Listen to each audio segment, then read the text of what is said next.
An hour before the wedding was set to begin, my fiancé, Ethan, ran away. Isabella is hurt and needs me. The wedding is postponed. I scoffed, watching his retreating figure disappear in a hurry. Postpone the wedding? Impossible. After all, with a different groom, the wedding could still go on. The next day, my grand wedding was trending across the entire internet. Ethan was furious and bewildered. He asked his friend, "There's no groom, so how could there be a grand wedding?" His friend replied, "There was a groom. It just wasn't you. What do we do?" The groom took a call and just left. With only an hour left until the wedding, Ethan had suddenly vanished. The dressing room fell silent. Everyone held their breath, looking at me. I looked at myself in the mirror, dressed in my elaborate gown. I had spent 6 months meticulously planning this wedding with the coordinator, all for him. Today, I'd been up since midnight, getting ready for 6 hours straight. I thought I would be the most beautiful bride. But's disappearance made all that preparation feel like a joke. "What do you think about the wedding?" the wedding coordinator asked, her voice trembling. I sighed, about to speak, when my phone suddenly rang. It was Ethan's special ringtone. I lowered my gaze and answered. Ethan's apologetic voice came through the line. "I'm sorry, Olivia, something urgent came up." I had expected to feel angry, but I didn't. I was calmer than ever, so calm it felt as if I wasn't the one who had been abandoned. "So, what about the wedding?" I threw the question back at him, verbatim. Ethan was silent for a few seconds before saying, "I'll have my assistant inform the guests that the wedding is postponed until tomorrow. Can you explain to Grandpa, please? Postponed until tomorrow." Such a casually said phrase. I let out a light laugh. What could possibly be more important than our wedding? Let me guess, could it be? Before I could finish, Ethan cut me off. "Isabella is my sister. She's not feeling well, and I can't just ignore her." What a blatant admission.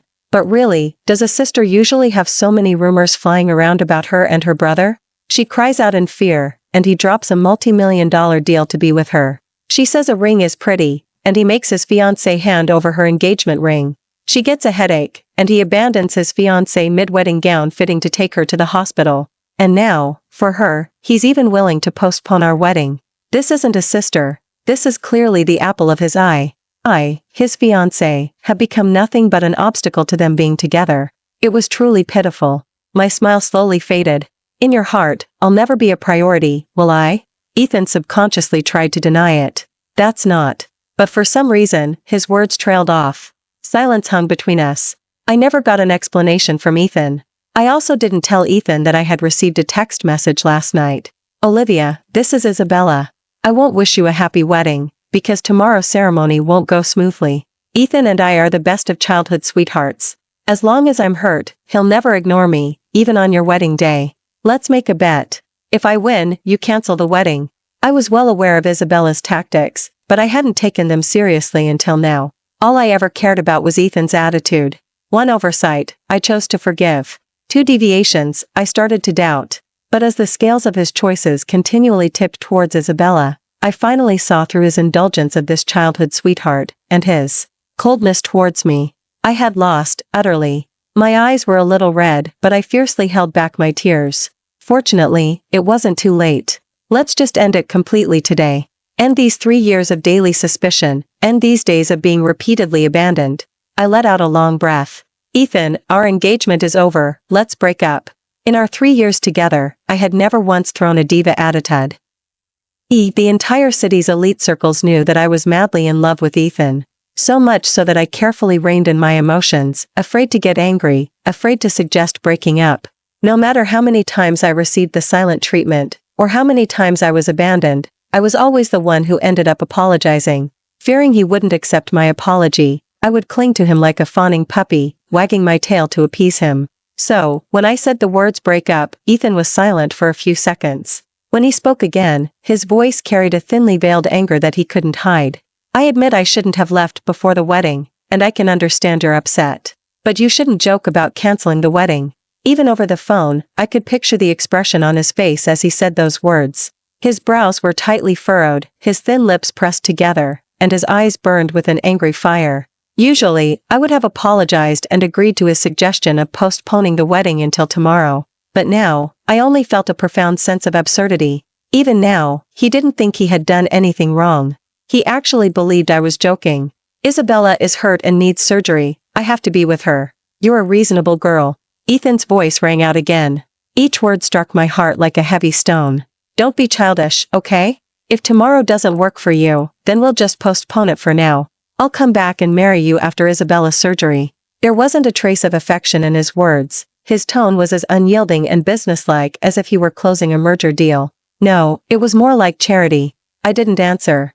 Everything around me fell into a deep silence. Then, from his end, a sweet, cloying voice suddenly called out, "Ethan, I'm in so much pain." I heard Ethan's breath catch, and his tone instantly softened. "Stay still, I'm coming." The call ended abruptly. Mia, who was meant to be my bridesmaid today, watched, her face cycling between shades of green and red. Does Ethan want to marry you? How can he not tell what's important? The whole of Silverwood City is watching this wedding, and he just runs off like that. Tomorrow, you'll be the laughingstock of the entire city. Yes, an alliance between families, and Ethan had run away from the wedding. I could already imagine the rumors and gossip the Luo family would face after this. Grandpa had already been angered to the point of collapsing once by Ethan, and was still confined to his bed. That time, it was merely because Ethan had defended Isabella a few times at the engagement party, and Grandpa had been overcome with anger, fainting right there. But now, he'd directly run away from the wedding. How could he accept his cherished granddaughter, the apple of his eye, being hurt again and again? I had to pull myself together. I couldn't let Grandpa be distressed any further. And I absolutely would not go back. I clutched my phone tightly. The wedding will proceed. Mia was confused. The groom isn't even here. How can it proceed? I gave her a reassuring smile. You all go out and get ready. I'll handle the rest. After everyone left, I picked up my phone again and found a number in my contacts I had never dialed. A moment later, the call connected, and a deep, magnetic male voice answered. Who is this? I took a deep breath. It's me, Elias. Do you remember you said you owed me a favor? That you'd do anything I asked. His voice on the other end was calm and indifferent, like a placid lake, undisturbed. Aren't you getting married today? Do you still need me? But listening closely, his slightly stiff tone and the inappropriate pauses betrayed his feigned composure. With things as they were, I had no other options. So I cut straight to the point. I'm missing a groom. Perhaps I was asking for too much, for Elias fell silent. In the silence, my heart began to panic. I quickly offered another condition, the land in the west, in exchange for a CE. Ramoni, is that enough? Silence again. Just as I thought it was hopeless, his voice finally spoke. Wait there. With that, a dull thud echoed on the phone, and the call abruptly disconnected.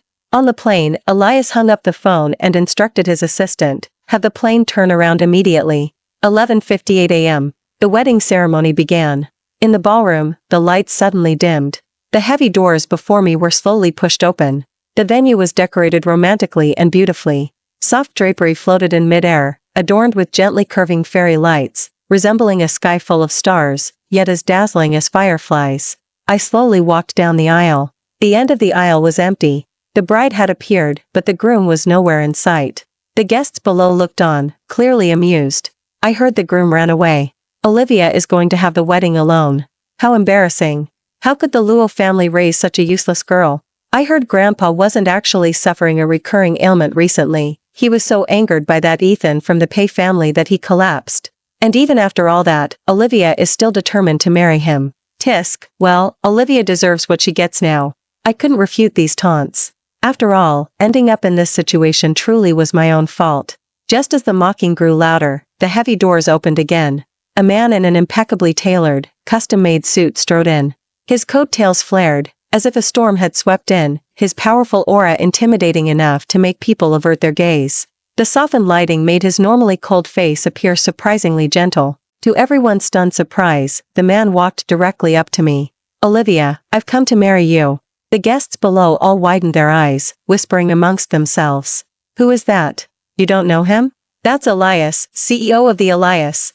The ultimate eligible bachelor. Wow, Elias? He's so handsome. Sister, does that even matter? The point is, how did he become the groom? Olivia is pretty bold. The groom dares to run away, and she dares to simply replace him. Ethan's friends also suddenly realized what was happening. What's going on here? Someone had been trying to call Ethan, but couldn't get through. A few minutes later, he received a text message from Ethan on his phone. Isabella is hurt and hospitalized. The wedding is postponed. Marcus, I'm sorry. Please apologize to the guys for me too. The man raised an eyebrow and showed the text to everyone. See? That's what happened. And just for that, Olivia is going to marry another man? Couldn't she just make allowances for Ethan? The speaker was Ethan's childhood friend, Ryan. From the start, he had secretly looked down on Olivia, seeing her as indecisive and someone who would cling to Ethan like a burr whenever trouble arose. Marcus put his phone away and shot Ryan a faint glance. If it were you, would you be okay with your wife abandoning you repeatedly to go find a man she liked? Ryan's face darkened. He was annoyed but too choked up to speak. After a long pause, he managed to stammer, she wouldn't dare. As the tension lingered, someone meekly asked, so, are we still attending the wedding? Marcus replied, of course we are. We still represent our families, after all. What's more, if the groom was now Elias, then this wedding was even more essential to attend. In fact, it could even be considered a step up for them. It was considered a standout in their circle, then Elias was someone to be looked up to. When his peers were just starting college, he had already joined his family's corporation, simultaneously pursuing master's degrees in economics and law. When his peers were just entering their own family businesses, he had already topped the list of the nation's richest individuals. With various thoughts stirring among the guests, the wedding on stage proceeded smoothly. Watching slowly slide the ring onto my ring finger, I couldn't help but feel a little dazed. Ethan had once put a ring on my finger too, but the very next day, he'd given it to his childhood sweetheart. I had jokingly asked Ethan once, if set her sights on my wedding gown, would you give it to her too? Ethan had frowned and replied, of course not.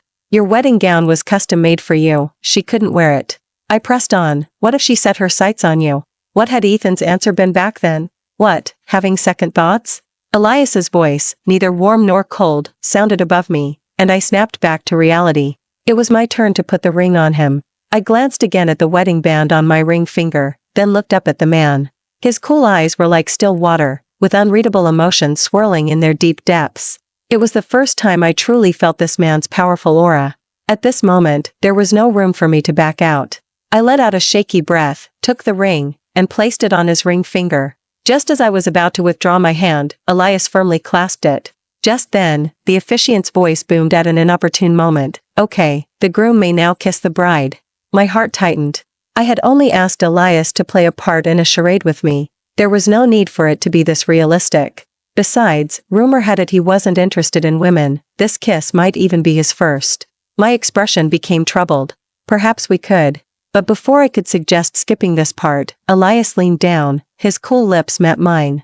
A large hand cupped the back of my head, stopping me from retreating. The crisp scent of mint wafted around my nose, leaving me momentarily stunned. The scent abruptly withdrew, and Elias's light chuckle reached my ear. Too late to change your mind now, Mrs. Elias. After the wedding, Elias and I returned to the dressing room together. Thank you for being willing to help me. Elias sat on the sofa, his long fingers toying with the wedding band on his ring finger. He completely ignored my thanks. In such an atmosphere, the words I was about to say died on my lips. Elias, could you help me deal with my family a bit more? Was that sentence so hard to say? I went through all the mental preparation, tried several times, but I still couldn't say it. I eventually gave up, sitting down somewhat stiffly beside him. I'd wait for a more suitable opportunity. Just then, Elias's assistant entered, carrying 2 documents, followed by a man and a woman. Elias, the documents you requested are ready. Elias gestured for him to hand me the documents. Take a look. I took them, a little confused, and opened them. The words marriage contract immediately leaped out at me. A marriage contract? A marriage contract. My hand trembled, and the documents almost slipped. But a quick scan revealed I had misunderstood. Elias was, after all, a businessman. The contents meticulously laid out all potential gains and losses, even detailing potential future issues stemming from this wedding. I gradually calmed down. Elias's voice was as indifferent as ever. Although this is just an act, you know this wedding is currently the city's focus. For both our reputations, I believe it would be best if we maintained this marriage for 2 years. I closed the documents and looked up at him. Do we need to get a marriage certificate? The coldness in Elias's eyes deepened. A marriage certificate protects fundamental spousal rights. Is there a problem? There wasn't a problem, per se. I just remembered that due to Isabella's numerous stunts, Ethan and I had never found the time to get our marriage certificate. But it was fortunate we hadn't, as it saved us a huge hassle. I shook my head. No problem. When do we go? Now. No sooner had Elias spoken than the man and woman who had been standing silently stepped forward. Miss, we can process your marriage certificate for you right now. Goodness, he even had the officials ready in advance. Any other questions? None. I was in a daze the entire time. I assent until I held the fresh marriage certificate in my hands that I fully came to my senses. I was married. Not to Ethan, but to a man I had only met twice. Once at a car accident scene 4 years ago, and once at today's wedding. Elias put away the marriage certificate, stood up, and headed towards the door. I have more work to do. They'll take you back to the villa. Then, as if remembering something, he paused and turned back to look at me. Everything you might need in the villa has been prepared as instructed. Don't bring anything you shouldn't. I immediately reacted, no need, I won't. Elias cut in, I don't want to be separated right after getting married. News of me changing grooms quickly reached Grandpa. I rushed to the hospital, but before I could explain anything to Grandpa, he smiled and comforted me. Darling, marriage is for yourself, not to meet others' expectations. As long as you're happy, anything is fine. Grandpa took my hand and asked again, Darling, are you happy? I smiled. Of course I am. But as I turned away, the smile slowly faded from my lips. What did happiness matter? It was nothing more than a transaction. In 2 years, Elias and I would simply go our separate ways again. The video of Elias's and my wedding was spread across the entire internet by the media that very day, sparking heated discussion. Ethan was too busy looking after Isabella to know. It wasn't until Isabella was wheeled into surgery the next day that he finally called Marcus. Is she very sad? Did you comfort her for me? He rubbed his temples, his voice sounding tired. Marcus replied, Sad? Not really. Ethan breathed a sigh of relief, then, still uneasy, pressed on, How was the wedding? Marcus asked him, Do you truly care about Olivia? What do you mean by that? Of course I care about her. Once I'm done with this, I'll definitely hold another wedding to make it up to her properly. The other end of the line was silent for a few seconds before Marcus said, Ethan, Olivia probably won't need you to reschedule the wedding. The wedding proceeded as normal. She just switched grooms on the spot. Go online and take a look. The wedding video has gone viral. Hearing this, Ethan's voice abruptly rose. What did you say? Switched grooms? How dare she do that? Ethan's aura turned dark as ink, and a stormy tempest raged in his cold, sword-like eyes. But soon, he calmed down. Olivia loved him so much, there was no way she'd marry someone else. Besides, when would she ever grow up? This kind of trick, switching grooms, was far too childish. He didn't even need to think. She must have paid someone to put on a show just to spite him. Yes, that had to be it. Thinking this, Ethan relaxed. It looks like I'll have to placate her this time. But Isabella is still in surgery, probably for a few more hours, and Before he could finish, Marcus cut him off. The groom she switched to is Elias. You know him. The implication was clear. Elias wasn't someone you could simply pay to do your bidding. He didn't know what Olivia was thinking, but one thing was certain, Elias was serious. Ethan froze instantly. Elias? Elias, the richest man in Silverwood City? How was that possible? He didn't know when the call had ended. By the time Ethan snapped back to reality, he was already rushing out of the family waiting area. A nurse saw him, assuming he was there to inquire about Isabella's condition, and said, Miss just went into surgery. Conservatively, it will take at least. Ethan's unfocused eyes sharpened, and he reacted. I have an urgent matter to attend to and need to leave. Please take care of Isabella. The young nurse looked troubled. But Sue will surely want to see you the moment she wakes up. Ethan frowned. Are you telling me what to do? With that, he cast a glance at the nurse and strode away. After spending the night at the hospital with Grandpa, I finally went home the next morning to pack my belongings. I had moved out after graduating from college. My apartment had only 2 rooms and a living room, so it wasn't large. But I had earned the money to buy the apartment myself, every penny, unrelated to the Luo family. Because of that, it gave me a true sense of belonging. I had just finished showering when I received a call. It was Elias. Elias. Elias's voice, as indifferent as ever, came from the other end. Where are you now? I immediately grew alert. Don't worry, Elias, I'll move to your place today. Elias paused for a few seconds, then added, The master bedroom is on the 3rd floor. Master bedroom? Did that mean he wanted me to sleep in the master bedroom? I understood his implicit message and nodded. All right. Hanging up the phone, I started packing my belongings. Although I was reluctant to leave my home, I had, after all, begged him to marry me. I had to uphold the spirit of the contract. 2 hours later, I walked downstairs, dragging my suitcase with my right hand and carrying a bag in my left. I threw the bag into the downstairs trash can without a second thought and walked towards the neighborhood entrance without looking back. Suddenly, my left hand was tightly gripped. "You threw them all away?" My heart lurched, and I turned around, ready to scold. But what met my eyes was a large, haggard face. It startled me again. I pulled free and stepped back a few paces. "Yes, if I don't like them anymore, I throw them out. Is there a problem with that?" Hearing my reply, a flicker of pain crossed Ethan's eyes, but he quickly regained his composure. He changed the subject. "Where are you going?" I answered, "Home." Ethan forced a smile and reached for the suitcase in my hand. "All right, you can stay at the Luo family home for a while. Once I'm done with everything, I'll definitely make it up to you with a grand wedding." I sidestepped his hand, my voice calm. "There won't be a wedding." Ethan's body stiffened, and a smile froze on his face. "Stop joking, all right?" I told you, "The wedding isn't cancelled, it's just postponed." I looked at the man I had loved for 3 years, feeling utterly exhausted. How could I have liked such an arrogant and conceited person for so long? And I also said, "We're breaking up." With that, I turned to leave. Ethan stepped forward, grabbing my arm, his tone turning indignant. "I don't agree." His grip made my arm ache. Looking at his bloodshot eyes and the dark circles under them, I couldn't help but inwardly laugh. I actually laughed out loud.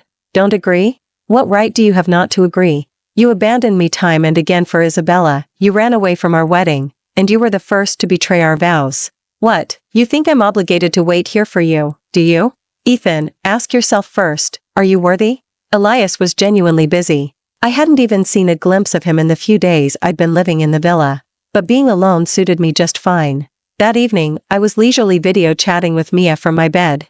When she learned I had moved in with Elias, she was utterly shocked. "So, you two are serious?" Upholding the spirit of the contract, I didn't reveal that we would divorce in 2 years. Mia had a mischievous grin. "I told you before that you saved him, and he'd definitely marry you in return. See, wasn't I right? Just you two, alone in one room, sparks are sure to fly, entwined with each other, hee." My face flushed with embarrassment. I was about to say that I hadn't even seen him once since moving in. Just then, Elias's deep, magnetic voice suddenly sounded from beside me. "Sparks flying? Entwined with each other?" My heart gave a violent lurch. I quickly hung up the video call and stiffly turned my head. Elias, you're back." Elias stood by the bed, impeccable in his suit, his posture tall and straight, his facial features flawless. His tone was as indifferent as ever. Work's done." Then, as if suddenly remembering something, he reminded me, "We did get our marriage certificate, didn't we?" I was a little perplexed. "Ah, yes, we did." He subtly curved his lips. "I don't think anyone calls their husband by their formal title." I tried cautiously, "Then, Elias?" The man's brows subtly relaxed.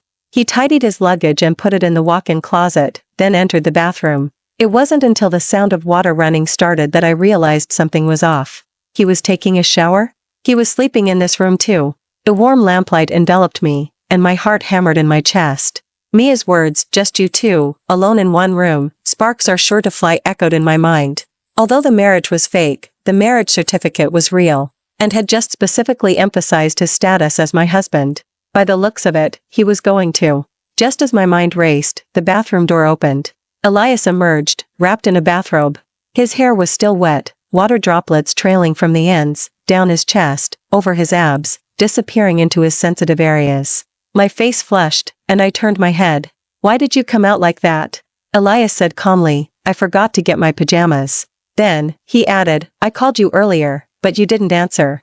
My face instantly grew even redder. I had been too engrossed in my thoughts, so I genuinely hadn't heard him. Elias slowly approached, and the air grew thick with unspoken tension. My hand gripped the duvet tightly, my breath shallow and quick. Suddenly, my phone, which I'd tossed aside, blared loudly. The screen displayed a string of numbers, but I recognized the caller instantly. Elias watched me, his gaze unwavering. Seeing I made no move, he took a half step back. "Answer it." I shook my head, not answering. After almost a minute, the ringing stopped. But only a few seconds later, it started again. "Olivia, avoiding it won't solve anything. If you truly want to end this, face it directly." Elias's deep words came to me, noticeably gentler than usual. His words were like a potent tonic, firmly eating my agitated mind. I took a deep breath and answered, Olivia. Before I could speak, his voice came through. I'm drunk. Can you come pick me up? My phone was on speakerphone, and his slightly whiny voice was perfectly audible to Elias. Elias frowned slightly, waiting for my reaction. I refused him impassively. Ethan, look at the time. I'm going to sleep. Then I turned to Elias and said, Husband, turn off the light. Elias smiled. All right. After that night, the bond between Elias and me quickly strengthened. Ethan, on the other hand, completely broke down. He repeatedly blocked the company entrance, begging me to divorce Elias and marry him instead.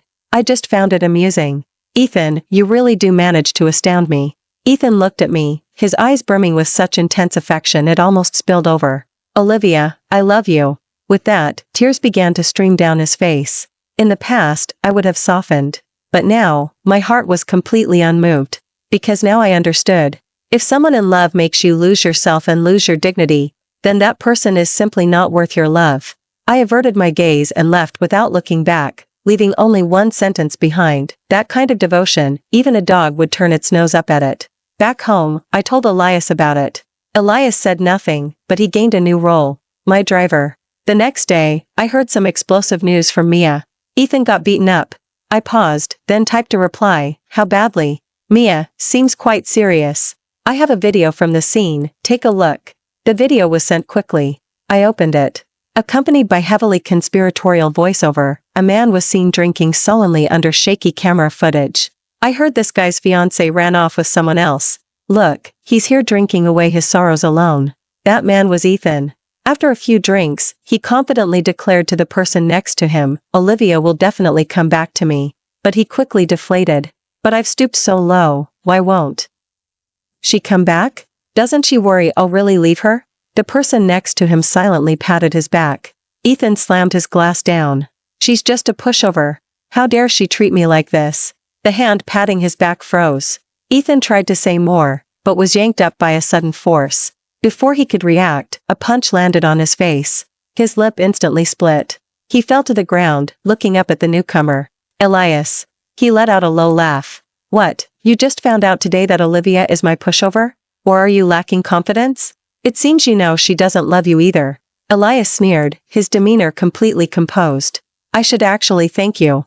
Otherwise, how would I have married her? Consider this punch as me reclaiming the dignity that rightfully belongs to my wife. With that, he turned and left, regardless of Ethan's expression. Behind him, Ethan suddenly burst out, she's not your wife.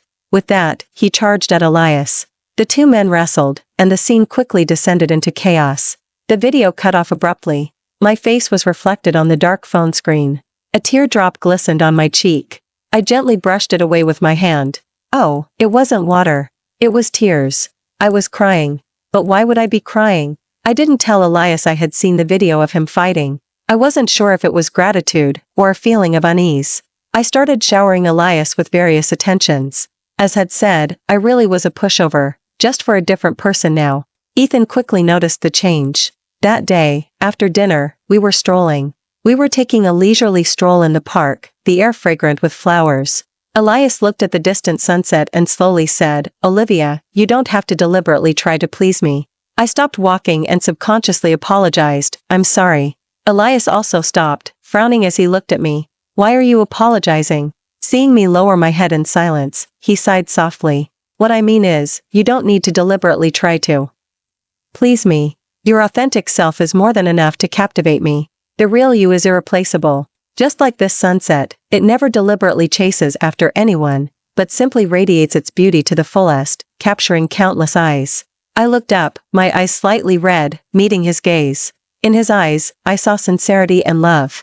I never used to understand what it meant to love yourself first before loving another. I believed that by giving all my love to someone else, I would receive the same amount in return. But that wasn't how it worked. A person who loves you can tolerate your flaws.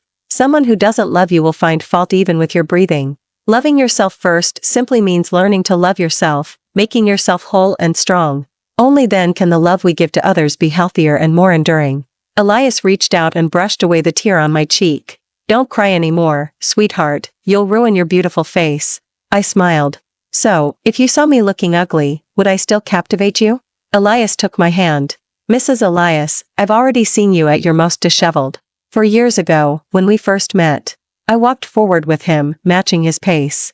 I couldn't resist asking, 4 years ago? You didn't mean to say back then. Why have you never told me about it? Elias raised an eyebrow. We'll have plenty of time together in the future. If you want to hear it, I'll tell you slowly. Thank you for watching today's story. If you enjoyed this video, please give it a like and share it with your friends. We look forward to hearing your thoughts in the comments. Feel free to share your perspectives, and don't forget to subscribe to our channel for more exciting stories. See you next time.